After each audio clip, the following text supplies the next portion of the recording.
Hello my dear learning companions, welcome to TSAT. My name is Raghavendra. గత previous sessions నుంచి మనము general English సంబంధించి కొన్ని కాన్సెప్ట్స్ నేర్చుకున్నాం. ఇవాళ ఈ సెషన్లో పార్ట్స్ ఆఫ్ స్పీచ్లో అతి ముఖ్యమైనది, పోటీ పరీక్షలకు సంబంధించి అతి ముఖ్యమైనటువంటి కాన్సెప్ట్ ప్రిపోజిషన్స్. దీనికి సంబంధించినటువంటి విషయాలను ఈరోజు మనం తెలుసుకుందాం.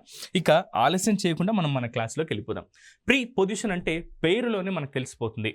ఇది ఏంటి అని అంటే దీన్ని రిలేషన్ వర్డ్ అని అంటారు. రిలేషన్ అంటే బంధుత్వం సార్ అని అనుకోవచ్చు. ఎస్, అలాంటిదే.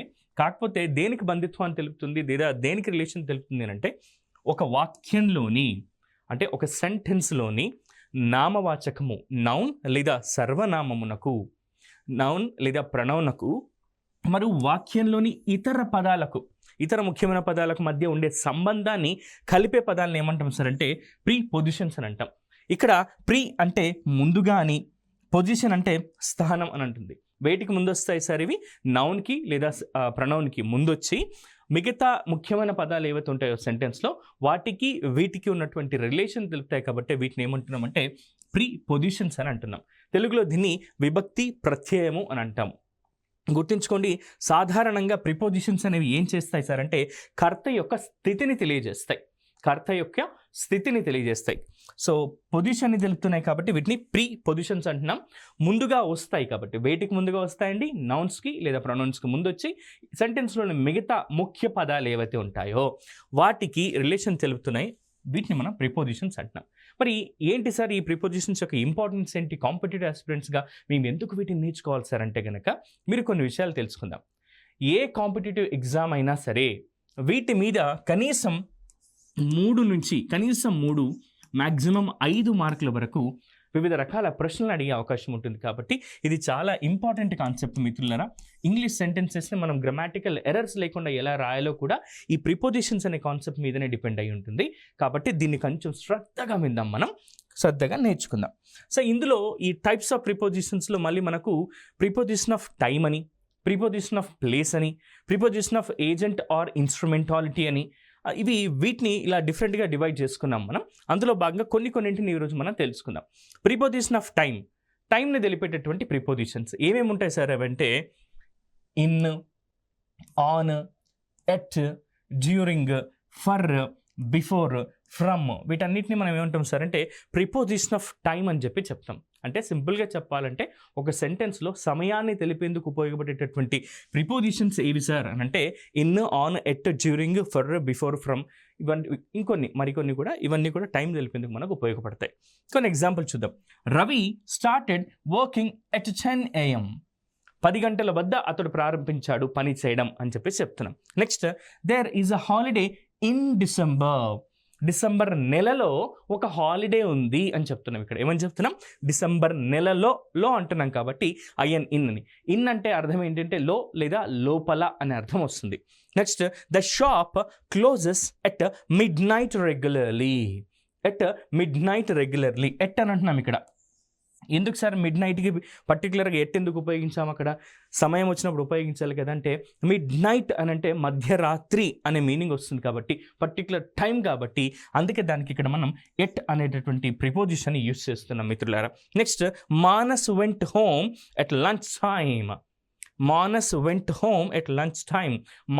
లంచ్ టైంలో ఇంటికి వెళ్ళాడు అంటున్నాం. లంచ్ సమయంలో అంటున్నాం కాబట్టి ఎట్ అనేది ఇక్కడ మనం ఉపయోగిస్తున్నాం.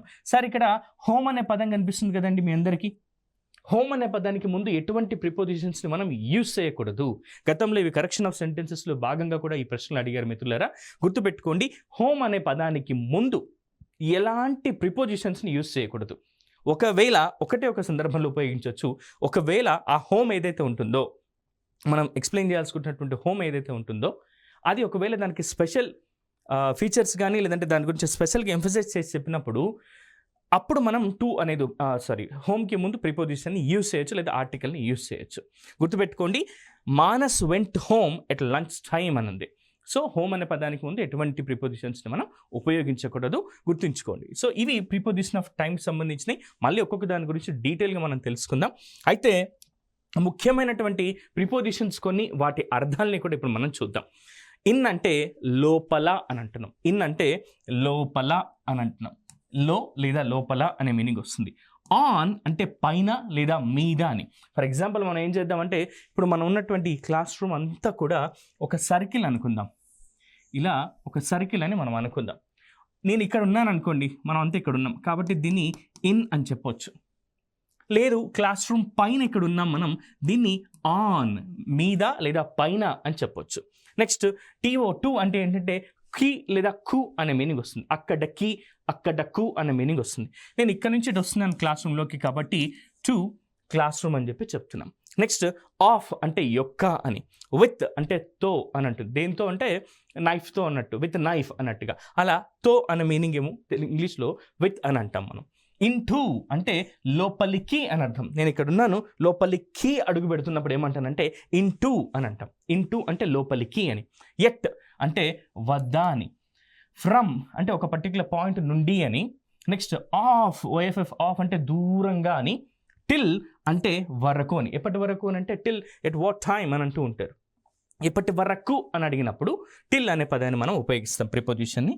ఇంకా చూద్దాం మిత్రులారా. అండర్ అంటే క్రింద అని. ఫర్ అంటే కొరకు. బై ద్వారా లేదా చేత అనే మీనింగ్ కూడా వస్తుంది. దీనికి మనము చేత అనే మీనింగ్ కూడా వాడతాం. నెక్స్ట్ అబౌట్ గురించి. నెక్స్ట్ అబౌవ్ అంటే పైన. అలాంగ్ ద్వారా లేదా గూండా అనే మీనింగ్ వస్తుంది. గూండా అంటే రౌడీ, గుండా అనేది వేరు, గూండా అనేది వేరు మిత్రులారా, గుర్తుంచుకోండి. అలాంగ్ అని అంటే ద్వారా లేదా గుండా అని చెప్పి చెప్తూ ఉంటాం మనం. డౌన్ అంటే క్రింద. సిన్స్ అంటే నుండి. అవుట్ అంటే బయట. అమాంగ్ అంటే మధ్యన. అక్రాస్ అంటే అడ్డంగా అనే మీనింగ్స్ వస్తాయి. గుర్తుంచుకోండి, ఎప్పుడైనా సరే రెండు విషయాల మధ్య ఒక పని జరుగుతుంది లేదా ఇద్దరు వ్యక్తుల మధ్య, రెండు వస్తువుల మధ్య లేదా రెండింటి అనే కాన్సెప్ట్ వచ్చింది అని అంటే అప్పుడు మనం బిట్వీన్ అని ఉపయోగిస్తాం. మధ్యన అనే మీనింగ్లో బిట్వీన్ అని ఉపయోగిస్తాం. BETWEEN అని. అలా కాకుండా రెండు కంటే ఎక్కువ అందరి మధ్యన అని చెప్పాల్సి వచ్చినప్పుడు అమాంగ్ అని చెప్పి యూజ్ చేస్తాం. అమాంగ్ అంటే ఇద్దరి కంటే ఎక్కువ వ్యక్తుల మధ్యన లేదా వస్తువుల మధ్యన జరుగుతున్నప్పుడు మాట్లాడుతున్నప్పుడు మనం అమాంగ్ యూజ్ చేస్తాం. అక్రాస్ అంటేనేమో అడ్డంగా అనే మీనింగ్ వస్తుంది. ఇంకొన్ని చూద్దాం మిత్రులారా. అరౌండ్ అంటే చుట్టుపక్కల. బిఫోర్ అంటే ముందు. బిహైండ్ అంటే వెనక. బిఫోర్ అంటే ముందు, బిహైండ్ అంటే వెనక, బిలో అంటే క్రింద, బియాండ్ అంటేనేమో అవతల లేదా ఆవల అనే మీనింగ్ వస్తుంది. బిసైడ్ అంటే పక్కన అనే మీనింగ్ వస్తుంది. ఇవి ఎందుకు చెప్పాను సార్ ఇప్పుడు మీకు తెలుగులో అంటే వీటి మీనింగ్స్ మనం తెలుసుకున్నట్టయితే వీటి ప్రాపర్ యూస్ని అంటే ప్రాపర్గా ఎలా యూస్ చేయాలనేది మనం క్లియర్గా మనం తెలుసుకోగలుగుతాం మిత్రులారా. నెక్స్ట్ ఇంకొన్ని ఇంపార్టెంట్ విషయాల్ని మనం తెలుసుకుందాం. బినీత్ అంటే అడుగున. బినీత్ అంటే అడుగున. నెక్స్ట్ అవుట్ సైడ్ అంటే బయట. ఇన్సైడ్ అంటే లోపలి వైపు. అండర్నీత్ అంటే అడుగున అనే మీనింగ్ వస్తుంది. వితిన్ అంటే లోపల. విత్ అవుట్ అంటే లేకుండా అనే మీనింగ్ వస్తుంది. సరే వితిన్ అంటే లోపల అన్నారు కదా, విత్ అవుట్ అంటే లేకుండా అనే మీనింగ్ ఎలా వస్తుంది సార్ అంటే విత్ అవుట్ అని అంటున్నాం. లేకుండా అనే మీనింగ్ వస్తుంది. వితిన్ అంటే లోపల, పరిధిలో అన్న మీనింగ్ ఇక్కడ మనకు వస్తుంది. ఓకే, ఇవి తెలుగులో ఉన్నటువంటి మీనింగ్స్ మిత్రులారా. ఇప్పుడు మనం ఒక్కొక్క దాని గురించి డీటెయిల్గా తెలుసుకుందాం. అయితే ప్రాపర్ యూసేజ్ ఆఫ్ ఈ ప్రిపోజిషన్స్ ఏవైతే ఉన్నాయో వీటిని ప్రాపర్గా ఏ విధంగా యూస్ చేయాల్సి ఉంటుందో ఇన్, ఆన్, ఎట్ అనేవి ఒకసారి మనం చూద్దాం. ఎప్పుడైనా గుర్తుంచుకోండి, వీటిని మనం ప్లేస్ని గురించి కానీ టైంని గురించి కానీ తెలిపేటప్పుడు ఉపయోగిస్తాము. ఇన్, ఆన్, ఎట్ని గుర్తుంచుకోండి. ఇన్, ఆన్, ఎట్ అనేవి రెండు విషయాలకు ఉపయోగిస్తాం. ఒకటి ప్లేస్ తెలపాల్సి వచ్చినప్పుడు లేదా టైంని తెలపాల్సి వచ్చినప్పుడు మనం ఉపయోగిస్తాం. ఇన్ అంటేనేమో క్లోజ్డ్ ఏరియాలో, లో లేదా లోపల అనే మీనింగ్ వస్తుంది. ఇన్ అంటే లో అంటే కంప్లీట్ ఒక క్లోజ్డ్ ఏరియాలో ఉన్నట్టుగా, లో లేదా లోపల అనే మీనింగ్తో మనం వాడతాం. For example, your friends are in library. లైబ్రరీలో ఉన్నారు, గ్రంథాలయంలో నీ స్నేహితులు ఉన్నారు అంటున్నాం కాబట్టి ఇన్ అనేది ఇక్కడ మనం ఉపయోగించాం. Next, we're in the school.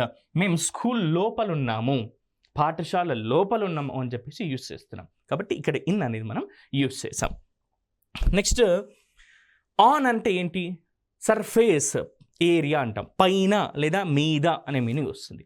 పైన లేదా మీద అనే మీనింగ్ వస్తుంది. అందుకే వీటిని ఆన్ ఎప్పుడెప్పుడు ఉపయోగిస్తామంటే ప్రదేశాల దగ్గర చెప్పినప్పుడు కూడా పైన లేదా మీన అనే దాన్ని యూజ్ చేస్తాం.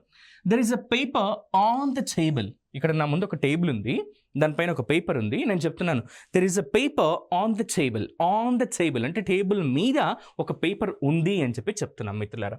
Next, there is a photo on the wall. గోడ మీద హ్యాంగ్ చేయబడి ఉంది ఒక ఫోటో. ఇప్పుడు నేనేం చెప్తున్నా అంటే there is a photo on the wall అని చెప్పి చెప్తున్నా. గోడ మీద లేదా గోడకు తగిలించుకున్న ఒక ఫోటో ఉంది కాబట్టి there is a photo on the wall అని చెప్పి యూజ్ చేయాలి. నెక్స్ట్ ఎట్ అనేది ఎప్పుడు ఉపయోగిస్తామంటే నియర్ టు క్లోజ్ ఏరియా, దగ్గర ప్రాంతంగా ఉన్నప్పుడు మనం ఉపయోగిస్తామని. My colleagues are at the theatre, నా సహోద్యోగులు థియేటర్ వద్ద ఉన్నారు అని చెప్పి యూస్ చేస్తున్నాం. మనం ఏమని యూస్ చేస్తున్నాం? థియేటర్ వద్ద ఉన్నారు అని చెప్పి యూస్ చేస్తున్నాం. మీకు ఒక సింపుల్ ఎగ్జాంపుల్ చెప్తాను నేను, ఇది మీరు గుర్తుపెట్టుకుంటే ఇంకెప్పుడు కూడా వీటిని మీరు మర్చిపోరు. ఇన్ అనేది ఎప్పుడెప్పుడు ఉపయోగిస్తాం సార్ అంటే మంత్స్ ఇయర్స్ని తెలిపేందుకు ఉపయోగిస్తాం మనం, గుర్తుపెట్టుకోండి. They will come in November నెలలో వాళ్ళు వస్తారు. They will come in November. ఎప్పుడు వస్తారట సార్ వాళ్ళు? They will come in November నెలలో వస్తారు కాబట్టి అన్నట్టుగా. He wrote the exam in 2023. అతడు 2023 సంవత్సరంలో పరీక్ష రాశాడు అన్నట్టుగా. అతను ఎప్పుడు రాశాడు పరీక్ష సార్?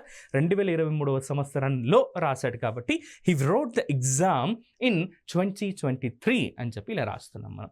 ఇవి ఇన్, ఆన్, ఎట్ అనేది ప్రదేశాలను తెలిపేందుకు మరియు సమయాన్ని తెలిపేందుకు ఎప్పుడెప్పుడు ఎలా ఉపయోగించాలని ఇప్పుడు మనం తెలుసుకున్నాం మిత్రులారా.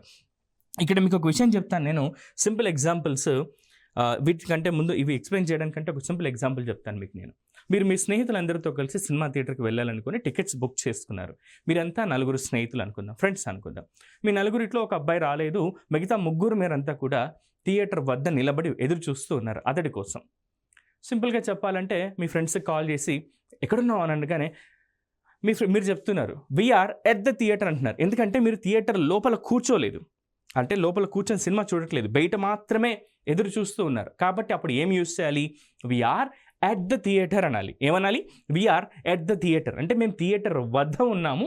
We are waiting for you at the theatre. మేము నీకోసం థియేటర్ వద్ద ఎదురు చూస్తూ ఉన్నాము అని అర్థం.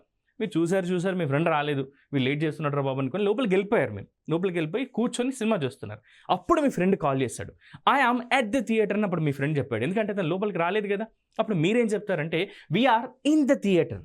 ఎందుకంటే మీరు థియేటర్లో కూర్చున్నారు, సినిమా చూస్తున్నారు. అప్పుడు మీరేం చెప్పాలి? వీఆర్ ఇన్ ద థియేటర్, మేము థియేటర్ లోపల ఉన్నాము అని చెప్పి చెప్తున్నాం. అప్పుడు మీ ఫ్రెండ్ ఏం చెప్పాడు? ఐఎమ్ అట్ ద థియేటర్ అని చెప్పి చెప్పాలి. అంటే ఎప్పుడైనా సరే గుర్తుంచుకోండి, థియేటర్ వద్ద ఉన్నప్పుడు ఎట్ అనేది ఉపయోగిస్తాం. థియేటర్ లోపల కూర్చొని రెస్టింగ్ పొజిషన్లో ఉండి ఒక విషయాన్ని చేస్తున్నప్పుడు ఇన్ అనే దాన్ని మనం ఉపయోగిస్తాం. ఇదే చిన్నపాటి తేడా. మరియు ఇన్ అండ్ ఎట్ని ఎప్పుడైనా సరే 2 విషయాలు గుర్తుపెట్టుకోండి. ఇది గతంలో అడిగినటువంటి ప్రశ్న మిత్రులారా. ఎప్పుడైనా సరే ఇన్, ఎట్ 2 ప్రదేశాలని కంపేర్ చేయడానికి ఉపయోగించినప్పుడు, 2 ప్రదేశాలని కంపేర్ చేస్తూ చెప్పాల్సి వచ్చినప్పుడు, 2 ప్రదేశాలతో మాట్లాడుతున్నప్పుడు చిన్న వాటి ముందు గుర్తుపెట్టుకోండి, చిన్న వాటి ముందు ఎట్ ఉపయోగించి పెద్ద వాటి ముందేమో ఇన్ ఉపయోగించాల్సి ఉంటుంది. ఫర్ ఎగ్జాంపుల్, నేను హైదరాబాద్లో ఉంటున్నాను, దిల్సుఖ్ నగర్లో ఉంటున్నాను అనుకుందాం. నేను ఎలా చెప్పాలి ఇప్పుడు? I am staying at Dilsukhnagar in Hyderabad అని చెప్పి చెప్పాల్సి ఉంటుంది. ఎందుకు సార్ ఇలా? సార్ హైదరాబాద్ అనేది ఒక పెద్ద మహానగరం కదా, మరి దిల్సుఖ్నగర్ అనేది దాంట్లో ఒక చిన్న ప్రాంతం కదా. ఇప్పుడు చిన్న దాని ముందు ఎట్ ఉపయోగించాలి. హైదరాబాద్ ఈ దిల్సుఖ్నగర్ కంటే పెద్దది కాబట్టి ఇన్ అనేది దాని ముందు ఉపయోగించాలి. గుర్తుంచుకోండి, ఎప్పుడైనా సరే చిన్న వాటి ముందు మనం ఎట్ ఉపయోగిస్తాం. For example, I am staying at Dilsukhnagar. నేను ఎక్కడ నివసిస్తున్నాను సార్? దిల్సుఖ్ నగర్లో నివసిస్తున్నాను. ఇన్ దిల్సుఖ్ నగర్ ఎక్కడ ఉంది సార్? ఇది చిన్నది కాబట్టి హైదరాబాద్. ఈ విధంగా మనం యూస్ చేయాల్సి ఉంటుంది. ఇన్ అనేదేమో పెద్ద వాటి ముందు, ఎట్ అనేమో చిన్న వాటి ముందు మనం యూస్ చేయాల్సి ఉంటుంది. ఇట్లా 2 ప్రదేశాలను ఉపయోగించి చెప్పినప్పుడు మనం గుర్తుంచుకోండి. అయితే ఈ ఆన్ అనేది ఎప్పుడు ఉపయోగిస్తాం సార్ అంటే డేస్ అండ్ డేట్స్ని చెప్పాల్సి వచ్చినప్పుడు. చూద్దాం ఇప్పుడు. మన భారతదేశానికి స్వతంత్రం ఎప్పుడు వచ్చిందండి? 15వ తారీఖున అర్ధరాత్రి ఆగస్ట్ నెల 1947లో మనకు స్వాతంత్రం వచ్చింది. ఇండిపెండెన్స్ డే అని సెలబ్రేట్ చేసుకుంటాం మనం. సో దాన్ని ఎలా చెప్తున్నాను నేను? India got independence on 15th in 1947. On అనేది ఎప్పుడు ఉపయోగించాలి సార్? డేస్ అండ్ డేట్స్ ముందు కాబట్టి India got independence on 15th August in 1947 అని చెప్పి చెప్తున్నాం. ఇన్ అనేది ఎందుకు ఉపయోగించాం అక్కడ? 1947 ముందు సంవత్సరం వచ్చింది కదా, అక్కడ ఇయర్ కదా, అందుకే ఇన్ అనే దాన్ని యూజ్ చేస్తాం. ఇంకొక ఎగ్జాంపుల్ చూద్దాం. We are going to meet her on Sunday. ఇక్కడ కూడా డేస్ గురించి చెప్తున్నాం కాబట్టి సండేకి ముందు ఆన్ అనేది యూస్ చేయాల్సి ఉంటుంది మనం. We are going to meet her on Sunday. ఆమెను మేము కలవడానికి ఆదివారం రోజున వెళ్తున్నాం అన్నట్టుగా.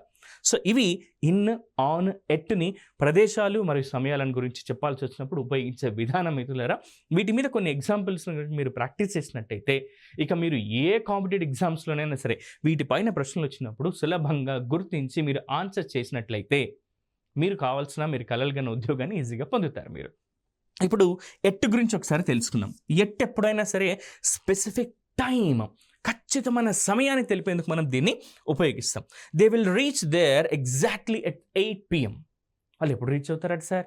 ఇంత టైం అయింది కదా బయలుదేరి, ఎక్కడున్నారు అంటే మనం చెప్తున్నాం they will reach there exactly at 8 PM. ఖచ్చితంగా 8 గంటలకు అక్కడ రీచ్ అవుతారు అని. 8 గంటలకు అంటున్నాము, ఇక్కడ వద్ద అని వస్తుంది కాబట్టి ఎట్ అనేది మనం ఉపయోగిస్తున్నాం. 8 గంటల వద్ద అక్కడికి రీచ్ అవుతారు అన్నట్టుగా. సో ఎట్ అనేది ఎప్పుడెప్పుడు ఉపయోగిస్తున్నాం మనం? స్పెసిఫిక్ టైంను తెలిపాల్సి వచ్చినప్పుడు మనం యూస్ చేస్తున్నాం. నెక్స్ట్ ఇంకొన్ని విషయాలు తెలుసుకుందాం మిత్రులారా. ఆన్ అంటే ఏంటి, అపాన్ అంటే ఏంటో ఒకసారి మనం తెలుసుకుందాం. ఆన్ అంటే ఎప్పుడు ఉపయోగిస్తున్నాం? 1 సెకండ్. ఇక్కడ మనం ఎట్టు గురించి తెలుసుకున్నాం కదా. ఇప్పుడు ఆన్ని, అపాన్ రెండింటిని కూడా ఎప్పుడు ఉపయోగిస్తున్నామో చూద్దాం. ఆన్కి, అపాన్ని ఎప్పుడెప్పుడు ఉపయోగించాలో తెలుసుకుందాం. ఆన్ అంటే ఎప్పుడైనా సరే రెస్టింగ్ పీరియడ్లో అనేది గుర్తుంచుకోండి. ఇక్కడ ఒక చిన్న టేబుల్ ఉంది అనుకుందాం. ఫర్ ఎగ్జాంపుల్ ఇక్కడ ఇంకొక పెద్ద టేబుల్ ఉంది అనుకుందాం. ఓకే, ఈ టేబుల్ అండ్ ఈ టేబుల్ ఉంది. ఇక్కడ ఉన్నటువంటి ఈ టేబుల్ మీద ఒక పాయింట్ మీద ఇక్కడ నేను ఒక వస్తువును పెట్టాను. అది అలాగే ఉంది, నిశ్చలంగా ఉంది, రెస్టింగ్ పొజిషన్లో ఉంది. సో అప్పుడు నేనేం చెప్తానంటే my ball is on the table. ఎక్కడ కూడా వెళ్ళట్లేదు, పరిగెత్తట్లేదు, నిలబడట్లేదు, జస్ట్ కూర్చుంది, రెస్టింగ్ పీరియడ్లో ఉంది. అప్పుడు మనం ఏమనొచ్చు అంటే ఆన్ అని చెప్పి యూస్ చేయొచ్చు. అలా కాకుండా ఇక్కడి నుంచి ఇక్కడికి నేను తీసుకెళ్తున్నాను, ఒక ప్లేస్కి తీసుకెళ్తున్నాను, అప్పుడు నేను అపాన్ అని చెప్పి యూస్ చేయొచ్చు. అపాన్ అని చెప్పి యూస్ చేయొచ్చు. The dog is on the couch. ఇక్కడ ఒక సోఫా ఉంది, ఆ సోఫా మీద మా డాగ్ కూర్చొనింది, కుక్క కూర్చొనింది. అప్పుడు నేనేం చెప్తున్నానంటే the dog is on the couch. The dog is on the couch. ఊరికే సోఫాలో కూర్చుంది, అది ఇక్కడికి పరిగెత్తట్లేదు, ఎగరట్లేదు, దూకట్లేదు, ఊరికే కూర్చుంది, రెస్టింగ్ పొజిషన్లో ఉంది. కాబట్టి నేను ఇక్కడ ఏమి యూజ్ చేశాను? ఆన్ యూజ్ చేశాను. అలా కాకుండా mud house is built upon bricks అని చెప్పి యూజ్ చేస్తున్నాం. మా మడ్ హౌస్ని బ్రిక్స్ మీద కట్టారు అన్నట్టుగా. సో ఇలాంటి వాటికి మనం ఆన్ అంటేనేమో రెస్టింగ్ పీరియడ్లో, అపాన్ అంటేనేమో మోషన్లో ఉన్నప్పుడు మనం యూజ్ చేస్తాం. మరి ఇన్ అనేది ఎప్పుడు ఉపయోగిస్తాం? ఇందాకే చెప్పాం కదా, థియేటర్లో కూర్చొని రెస్టింగ్ పీరియడ్లో సినిమా చూస్తున్నాం కాబట్టి మనము రెస్ట్కి యూజ్ చేస్తాం. ఇంటూ అంటేనేమో మోషన్కి యూజ్ చేస్తాం. మోషన్ అంటే కదలిక అని అంటాం, గుర్తుపెట్టుకోండి. ఇన్ అంటే లో లేదా లోపల అని, ఇంటూ అంటేనేమో లోపలికి అని. సో ఈ విధంగా మనం గుర్తుపెట్టుకున్నట్లయితే ఖచ్చితంగా మనం ఎగ్జామ్లో ఎటువంటి ప్రశ్నలు అడిగినా సరే వీటిని ఈజీగా ఆన్సర్ చేయగలుగుతాం. He is in the garden. అతను తోటల్లో ఉన్నాడు. ఇక్కడ ఒక పెద్ద గార్డెన్ ఉందనుకోండి, ఇక్కడ నేను కూర్చున్నాను, ఇలా కూర్చొని ఉన్నాను. సో అప్పుడు నన్ను ఏం చెప్తారు? ఐఆమ్ ఇన్ ద గార్డెన్ అని చెప్పి నేను చెప్తాను. నేను ఎక్కడికి వెళ్ళట్లేదు, ఒక రెస్టింగ్ పీరియడ్లో కూర్చొని ఉన్నా. అలా కాకుండా ఇక్కడ బయట రోడ్డు మీద నుంచి నేను తోటలోకి అడుగు పెడుతున్నాను, గార్డెన్లోకి అనుకుంటే I am walking in to the garden అని చెప్పి చెప్తాం. ఇక్కడ ఏం చెప్తున్నాం? He walked in to the garden అని చెప్పి చెప్పొచ్చు. ఇన్ అండ్ ఇంటూ అనేది ఈ విధంగా మనం ఉపయోగించినట్టయితే ఖచ్చితంగా వీటిని ఆన్సర్ చేస్తే మంచి మార్క్స్ మనకు లభిస్తాయి మిత్రులారా. ఇంకొన్నిటిని మనం చూద్దాం ఇప్పుడు. సిన్స్ అంటే ఏంటి సార్? ఎప్పుడెప్పుడు ఉపయోగిస్తాం సార్ అంటే, సిన్స్ అనేది ఎప్పుడైనా సరే ఖచ్చితంగా తెలిపేది. ఎప్పుడు అనేది ఖచ్చితంగా తెలుపుతుంది అనమాట. ఎన్ని గంటల వద్ద, పర్టికులర్ పాయింట్ ఆఫ్ టైం అని చెప్పి మనం చెప్తూ ఉంటాం సిన్స్ అనే దాన్ని ఎప్పుడైనా సరే. ఇక్కడ సిన్స్ 8 o'clock అని అంటున్నాం. నెక్స్ట్ సిన్స్ ఫ్రైడే అని చెప్తున్నాం. సిన్స్ నవంబర్ అంటున్నాం. సిన్స్ 2018 అని చెప్పి అంటున్నాం. ఎప్పటి నుంచి స్టార్ట్ అయింది సార్ మన క్లాస్ అంటే సిన్స్ 8 o'clock సార్. ఖచ్చితంగా 8 o'clock వద్ద స్టార్ట్ అయింది అన్నట్టుగా. నెక్స్ట్ సిన్స్ ఫ్రైడే, ఎప్పటి నుంచి మీరు రావట్లేను లేదండి అంటే సిన్స్ ఫ్రైడే సార్ అని చెప్పి చెప్తున్నాం. Since November, since 2018. ఈ విధంగా మనం పర్టికులర్ పాయింట్ ఆఫ్ టైం తెలపాల్సి వచ్చినప్పుడు మనం దీన్ని యూజ్ చేస్తాం. మరి ఫర్ని ఎప్పుడు ఉపయోగిస్తాం సార్? ఫర్ ఎప్పుడైనా సరే పీరియడ్ ఆఫ్ టైం అని చెప్పి చెప్తాం. ఎంత డ్యూరేషన్ జరిగింది అని చెప్పడానికి, సో సింపుల్గా చెప్పాలంటే ఫర్ అంటేనేమో పీరియడ్ ఆఫ్ టైం, సిన్స్ అంటేనేమో పాయింట్ ఆఫ్ టైం అని చెప్తాం. ఎంత కాలం గడిచింది అని చెప్పడానికి మన క్లాస్ ఎంతసేపు జరుగుతుందంటే ఒక 2 గంటలు అయిందండి, ఫర్ ద లాస్ట్ 2 hours అని చెప్పి చెప్పొచ్చు. సో 2 hours అనే దానికి ముందు హవర్స్కి ముందు, డేస్కి ముందు ఇలాంటి పర్టికులర్గా డ్యూరేషన్ చెప్పాల్సి వచ్చినప్పుడు ఫర్ మనం యూస్ చేస్తాం. For 5 hours, for 3 days, for 4 months, for 3 years ఈ విధంగా మనం డ్యూరేషన్ చెప్పాల్సి వచ్చినప్పుడు. ఆమె కోసం ఎన్నాళ్ళుగానో ఎదురు చూస్తున్నాను అంటే నేను గత 3 సంవత్సరాలుగా ఎదురు చూస్తున్నాను అని చెప్పాల్సి వచ్చినప్పుడు ఫర్ ది లాస్ట్ 3 years అంటాం, కానీ సిన్స్ 3 years అని చెప్పి మనం అనము. ఒకవేళ ఏ సంవత్సరం నుంచి పర్టికులర్గా నువ్వు ఎదురు చూస్తున్నావు అన్నప్పుడు సిన్స్ 2018 అని చెప్పి యూస్ చేయొచ్చు. ఎందుకంటే ఇక్కడ పాయింట్ ఆఫ్ టైం చెప్తున్నాం, ఖచ్చితమైన సమయాన్ని చెప్తున్నాం, కానీ ఇక్కడ డ్యూరేషన్ చెప్తున్నాం, ఎంత డ్యూరేషన్లో మనం ఉన్నామని చెప్తున్నాం కాబట్టి ఫర్ అనేది యూస్ చేస్తాం మిత్రులారా. ఇక నెక్స్ట్ వచ్చేసి హ్యావ్ బీన్, హ్యాస్ బీన్ లేక నంబర్ ఆఫ్ ఇయర్స్ ఇచ్చినప్పుడు సిన్స్ లేక ఫర్ని మనం ఉపయోగించాల్సి ఉంటుంది. సింపుల్గా చెప్పాలంటే ఇవి మనం టెన్సెస్ చెప్పేటప్పుడు చెప్పుకుందాం మిత్రులారా. ప్రజెంట్ పర్ఫెక్ట్ కంటిన్యూస్ టెన్స్లో ఉన్నప్పుడు మనము సిన్స్ని ఫర్ని ఎలా యూస్ చేయాలో అక్కడ కూడా మీకు నేను డీటెయిల్ ఎక్స్ప్లెయిన్ చేస్తాను. బట్ ఇక్కడ మనం పాయింట్లో హ్యావ్ బీన్ లేదా హ్యాస్ బీన్ లేదా నంబర్ ఆఫ్ ఇయర్స్ ఇచ్చినప్పుడు, డ్యూరేషన్ ఇచ్చినప్పుడు సిన్స్ లేదా ఫర్ని మనం ఉపయోగిస్తాం. I have been teaching since 2011. 2011వ సంవత్సరం నుంచి నేను మీకు అందరికీ కూడా ఇంగ్లీష్ పాఠాలు బోధిస్తూ ఉన్నాను. ఇప్పుడు 2024 అంటే సుమారు 13 సంవత్సరాలుగా. సో అలా కాకుండా ఇదే సెంటెన్స్ నేను I have been teaching since 2011 అని అన్నాను. ఎందుకంటే 2011లో నేను పాఠాలు చెప్పడం స్టార్ట్ చేశాను కాబట్టి 2011 అన్నాను. అలా కాదు సార్, ఎన్ని సంవత్సరాలుగా చెప్తున్నారు మీరు, డ్యూరేషన్ ఎంత అంటే అప్పుడు నేనేమి రాయొచ్చు అంటే I have been teaching for the last 13 years. గత 13 సంవత్సరాలుగా నేను ఇంగ్లీష్ పాఠాలని బోధిస్తూ ఉన్నాను. ఆ విధంగా మనం చెప్పొచ్చు. So I have been teaching since 2011, ఎందుకంటే ఇక్కడ పర్టికులర్ ఇయర్ని మెన్షన్ చేసాం, పాయింట్ ఆఫ్ టైంని ఇచ్చాం కాబట్టి. అలా కాకుండా డ్యూరేషన్ చెప్పాల్సి వచ్చినప్పుడు ఫర్ 13 years అని చెప్పి కూడా మనం చెప్పొచ్చు. Next he has been playing here just for 3 hours. ఎన్ని గంటల నుంచి అక్కడ? 3 గంటల నుంచి అతను ఇక్కడ ఆడుకుంటూ ఉన్నాడు అని చెప్పడానికి. Next Srikar served in the army for 30 years. Sir for ఎందుకు ఉపయోగించాం ఇక్కడ? ఇక్కడ ఎన్ని సంవత్సరాలు పనిచేస్తాడనే డ్యూరేషన్ చెప్తున్నాం కాబట్టి, ఆ డ్యూరేషన్ చెప్తున్నాం కాబట్టి మనం ఇక్కడ ఫర్ అనేదాన్ని యూస్ చేస్తాం. సో ఇది సిన్స్కి ఫర్కి ఉన్నటువంటి చిన్నపాటి తేడా మిత్రులారా, గుర్తుంచుకోండి. ఇక నెక్స్ట్ ప్లేస్లోకి వెళ్ళిపోదాం మనం.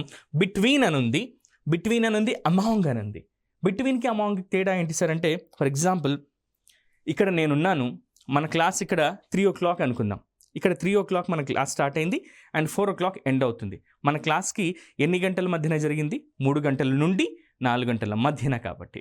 సో అప్పుడు 2 విషయాలు ఉన్నాయి ఇక్కడ, 3 గంటల నుంచి 4 గంటలు అని. అలా కాకుండా ఏవైనా సరే 2 ఉన్నప్పుడు మనము అవి ప్లేసెస్ కానీ, థింగ్స్ కానీ, పర్సన్స్ కానీ, అవి ఏవైనా కానీ 2 అని ఉన్నప్పుడు మాత్రం ఇమీడియట్గా మనం బిట్వీన్ ఉపయోగించాలి. 2 కంటే ఎక్కువ మధ్యన జరిగినప్పుడు, మోర్ దెన్ 2 ఉన్నప్పుడు మనము అమాంగ్ యూస్ చేస్తే సరిపోతుంది. She sat between Mani and Bunny. ఎవరి మధ్యన కూర్చుందట ఆమె? ఇప్పుడు నేను ఇక్కడ నిలబడ్డాను, నాకు పక్కన కూర్చున్నాను అనుకుందాం. ఇక్కడ నేను కూర్చున్నాను, నా పక్కనేమో మనీ ఉంది, ఇంకొక పక్క పని ఉంది. ఇద్దరి మధ్యన నేను కూర్చున్నాను కాబట్టి అప్పుడు నేనేం చెప్పాలి? I sat between Bunny and Money అని చెప్పేసి. సో ఇద్దరి మధ్యన అంటున్నాం కాబట్టి మనం ఏం యూజ్ చేయాలి? ఇక్కడ బిట్వీన్ అనేది యూజ్ చేయాలి. There is a quarrel between Ambika and Sarita. There is a quarrel between Ambika and Sarita. అంబికాకి సరితకి ఇద్దరి మధ్యన గొడవ జరిగింది అని అంటున్నాం కాబట్టి ఇద్దరి మధ్యన అన్నప్పుడు బిట్వీన్ అనేది మనం యూజ్ చేయాలి. నెక్స్ట్ 5 friends, 5 మంది స్నేహితులట. ఇద్దరికంటే ఎక్కువ కదా, ఇప్పుడు మనకి ఏం రావాలి? అమాంగ్ రావాలి. వచ్చిందా? చూద్దాం. 5 friends share the money among themselves. 5 friends share money among themselves. So వాళ్ళలో వాళ్ళే ఆ 5 మంది కూడా అమాంగ్ అంటున్నాం, వాళ్ళ మధ్యన డబ్బుల్ని షేర్ చేసుకుంటున్నారు, పంచుకుంటున్నారని. సో గుర్తుంచుకోండి, 2 అని వచ్చినప్పుడు మనం బిట్వీన్ ఉపయోగిస్తాము. 2 కంటే ఎక్కువ అనే కాన్సెప్ట్ వచ్చినప్పుడు, మధ్యన అన్నప్పుడు మనం అమాంగ్ యూస్ చేస్తాం. ఇక నెక్స్ట్ బిట్వీన్ అండ్ ఎప్పుడు ఉపయోగిస్తాం? బిట్వీన్ అంటే ఇప్పుడే అనుకున్నాం మనం రెండింటి మధ్య అని. They open wine shops between 10 AM and 9 PM. ఉదయం 10 గంటలకు వైన్ షాప్ తెరిస్తే రాత్రి 9 గంటలకు మూస్తారు. అందుకే ఆ టైమింగ్స్ నేను చెప్తున్నాం. The wine shop or they open wine shops between 10 AM and 9 PM. 10 గంటల నుంచి మరియు 9 గంటలకు మధ్యన మనకు ఈ వైన్స్ని ఓపెన్ చేస్తారని చెప్తున్నాం. అదేవిధంగా ఫ్రమ్ వచ్చినప్పుడు 2ను ఉపయోగించాలి. బిట్వీన్ అన్నప్పుడు అండ్ ఎట్లా ఉపయోగించామో ఫ్రమ్ వచ్చినప్పుడు 2 ఉపయోగిస్తాం. చూడండి ఒకసారి. బిసైడ్ మీన్స్ నెక్స్ట్ టు అని అంటున్నాం. బై ద సైడ్ ఆఫ్ పక్కన అని ఇది ఇంకొక కాన్సెప్ట్ మిత్రులారా. బిసైడ్స్ ఇది గతంలో ఎన్నోసార్లు ఎన్నో రకాల పోటీ పరీక్షలలో అడిగినటువంటి ప్రశ్న ఇది మిత్రులారా. బిసైడ్స్ అంటే అర్థం ఏంటో కూడా మనం తెలుసుకుందాం. బిసైడ్ అంటే పక్కన అని అర్థం. ఇప్పుడు నా పక్కన మహేష్ బాబు నిలబడ్డారు అనుకుందాం. సో ఆయన పక్కన నేను నిలబడ్డాను అంటున్నాను. So I stand beside Mahesh Babu, నేను గర్వంగా చెప్పుకుంటాను అనమాట. ఊరికే అట్లా నా ఫేవరెట్ హీరో అన్నట్టుగా, ఇంకెవరో అన్నట్టుగా, మీ ఫేవరెట్ హీరో అన్నట్టుగా. పక్కన అన్నప్పుడేమో మనం బిసైడ్ ఉపయోగిస్తాం. బిసైడ్స్ అంటేనేమో అదే కాకుండా ఇంకా అనే మీనింగ్, ఇంతే కాకుండా ఇంకా అనే మీనింగ్లో దీన్ని యూస్ చేస్తాం. షీ సాట్ బిసైడ్ మీ, ఆమె నా పక్కన కూర్చుంది. Raghavan can speak English besides Telugu. Raghava ఇంగ్లీషే కాదు తెలుగు కూడా మాట్లాడతాడు అన్నప్పుడు అంతేకాకుండా అనే మీనింగ్లో వస్తుందన్నమాట. నెక్స్ట్ ఇన్ టు అనేది ఎప్పుడైనా సరే movement to an enclosed space అని చెప్పి గుర్తుపెట్టుకోండి. Movement resulting in physical contact. So ఇప్పుడు ఇంటూ అన్నప్పుడు ఇందాక చెప్పుకున్న మనం లోపలికి అని అంటున్నాం కాబట్టి. Next she got in to the car and close the door. ఆమె కార్లోకి వెళ్ళిపోయి క్లోజ్ చేసుకుంది డోర్ అని. Raju jumped in to the well. Raju బావిల్ లోపలికి దూకాడు అని. నెక్స్ట్ ఎంటర్ ప్లస్ ఇంటూ ఇది గతంలో అడిగినటువంటి ప్రశ్న మిత్రులారా. చాలా మంది పొరపాటు చేస్తూ ఉంటారు. ఎంటర్ ప్లస్ ఇంటూ అనేది నాన్ ఫిజికల్ థింగ్స్కి మాత్రమే యూస్ చేయాలి. సింపుల్గా చెప్పాలంటే enter into an agreement, enter into a discussion, enter into a bond, enter into an argument అని చెప్పాలి. కానీ ఎంటర్ ఇంటూ ద రూమ్ అన్నారు అనుకోండి, ఇది గ్రామాటికల్లీ తప్పు అవుతుంది. గుర్తుంచుకోండి. Enter into the room, enter into the hall, enter into the class room అని ఎప్పుడు కూడా అనకూడదు. ఎందుకంటే ఇవన్నీ ఫిజికల్గా రూపం ఉన్నటువంటి కాబట్టి. ఎప్పుడు ఉపయోగించాలి సార్ ఎంటర్ ప్లస్ ఇంటూని అని అంటే నాన్ ఫిజికల్ థింగ్స్. ఇలాంటి వాటిలో it's enter into an agreement, enter into a bond, enter into a discussion, ఇలాంటివి అనమాట. మరి ఎంటర్ తర్వాత ఎప్పుడు ఉపయోగించాలి సార్, ఏం ఉపయోగించాలి ఇంటూ కాకుండా అంటే మనం ఇలా ఉపయోగించవచ్చు. ఫిజికల్ థింగ్స్కి ముందు మనం ఎంటర్ తర్వాత ఇంటూ రాయకూడదు. గుర్తుపెట్టుకోండి. ఫిజికల్ థింగ్స్కి ముందు ఎంటర్ తర్వాత ఇంటూ ఎప్పుడు కూడా రాయకూడదు. గెట్ ఇంటూ అని చెప్పి రాయొచ్చు. For example she entered the room అనాలి, కానీ she entered into the room అని అనకూడదు. She entered the room. మనం రిలీజింగ్ ఈవెంట్స్, మ్యూజిక్ ఈవెంట్స్ అవుతున్నప్పుడు హీరో ఇప్పుడే ఎంటర్ అయినప్పుడు the hero enter the hall అంటారు, కానీ the hero entered into the hall అని చెప్పి ఎప్పుడు కూడా అనరు. సో ఇలాంటిది అనమాట. ఇది ఎంటర్ అండ్ ఎంటర్ ఇంటూని ఎప్పుడెప్పుడు యూస్ చేయాలనేది.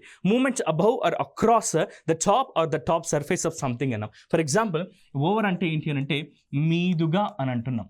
మీదుగా అని అర్థం ఇది. ఫర్ ఎగ్జాంపుల్ ఇక్కడ మా ఇల్లు ఉంది అనుకుందాం. ఓకే, ఇది మా ఇల్లు సార్, ఇది మా ఇల్లు అనుకుందాం. ఓకే, అండ్ ఇక్కడ చెట్టు ఉంది. ఈ చెట్టు పైనుంచి కాకులన్నీ లేదా పక్షులన్నీ ఏం చేస్తున్నాయంటే ఇలా ఎగురుతూ ఉన్నాయి.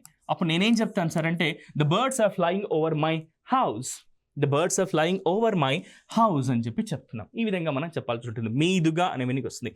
We are flying over the mountains, మేము మౌంటైన్స్ మీదుగా ఎగురుతున్నాం ఫ్లైట్లో.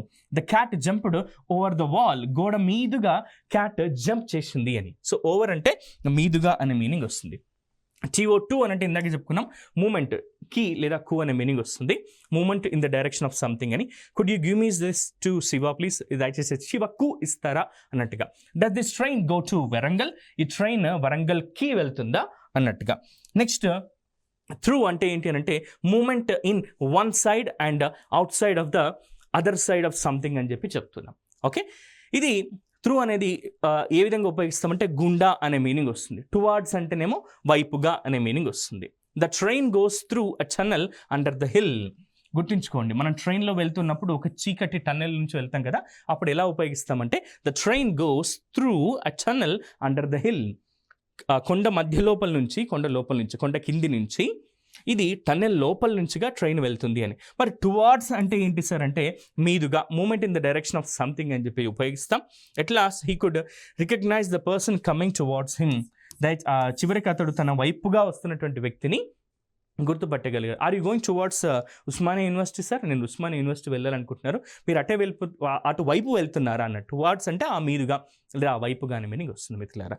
సో ఇవి ఈ ప్రిపోజిషన్ సంబంధించినటువంటి విషయాలు. ఇంకొన్ని విషయాల్ని, కొన్ని మోడల్ ఎగ్జాంపుల్స్ని, గతంలో అడిగినటువంటి ప్రశ్నల్ని మనం ఏం చేద్దామంటే నెక్స్ట్ సెషన్లో తెలుసుకుందాం. అంతవరకు అండ్ దయచేసి TSAT వాళ్ళు అందిస్తున్నటువంటి ఇంత చక్కటి అవకాశాన్ని మీరు సద్వినియోగపరచుకొని మీరు కలల కన్నా ఉద్యోగాన్ని సాధించాలని మనస్ఫూర్తిగా కోరుకుంటూ నేను మీ రాఘవేంద్ర. నెక్స్ట్ సెషన్లో దీనికి కంటిన్యూషన్ చేద్దాం. మళ్ళీ కలుద్దాం. Thank you.